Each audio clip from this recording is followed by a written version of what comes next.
Good morning. So it's time to go over the misinformation from the Republican Party. The numbers dropped for the year by I think 8 or 900,000 people. That's normal. You guys have to realize I'm not counted on unemployment numbers. Now I don't have a job, so why am I not counted among the unemployed? Because I'm not looking for a job. I don't have unemployment. These are not ever like hard and fast numbers. Have you guys never noticed they're always kind of rounded off? I mean, seriously. Of course those numbers go up and down. Trump's went up and down too. That's how this has always worked. You have preliminary counts and then they generally go down. Sometimes not, but generally they go down. And a lot of it is because people have stopped looking, or, people found a job and they're just not recorded yet, or they fell off of unemployment so they're not being tracked anymore. There's actually quite a few ways. So, yeah, he's going to have less jobs. The final jobs number, I don't think come out for like a year afterwards. And this is just the way it's always been, guys. You've just never paid attention before. Because you've never had anyone try and use these numbers as a way to make you fearful and frightened of everything. Because most people who read jobs numbers understand how that shit works. I used to not.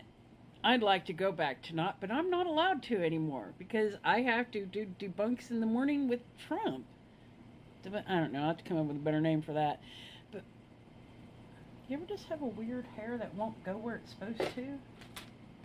I don't have any way to put it up. Oh well. God damn. So, stop worrying about the jobs numbers. Look, if anything else, it could be good because maybe the feds will lower interest rates by more than a quarter. Maybe it will actually push them into a half. Because, as I've tried to explain before, the economy is complicated, and believe it or not, you get high interest rates when everybody is finding jobs all at the same time. It's good job numbers are not, it's complicated. But the Fed doesn't lower rates when the economy is this on fire. Because they're trying to make sure that we don't, you have that great big buildup. You have to be worried about that crash that comes afterwards. The Fed's job is to control the growth, both good and any shrinkage that goes on, to maintain a healthy economy.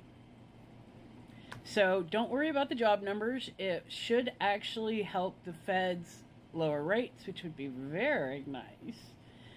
So, look, this is the result of COVID. We came out of it in as bad a spot as everybody else. And all the economists were like, oh, dude, we are fucked. There's going to be a massive recession, if not a depression. And the whole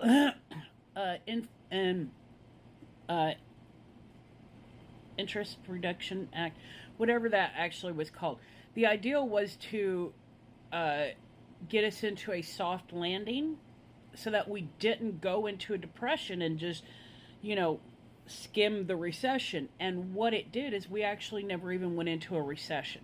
Times were hard. Yes, guys. There was a worldwide pandemic. It's going to be hard. There are wars. Just because it doesn't affect us directly, just because we're not in the middle of an active combat area, doesn't mean that it's not going to affect us, guys. Stop being selfish little pussies. I'm not talking to you kids. I'm talking to the grown-ass adults who are whining like babies because it's so hard for you. Can't drink from the water hose anymore, can you? I've started hanging my clothes outside to dry. What have you done to try and lower your bills for the month? Have you stopped buying maybe some of that Trump swag, that $7,000 worth of digital trading cards? Maybe you guys are just spending all your money on way too much avocado toast.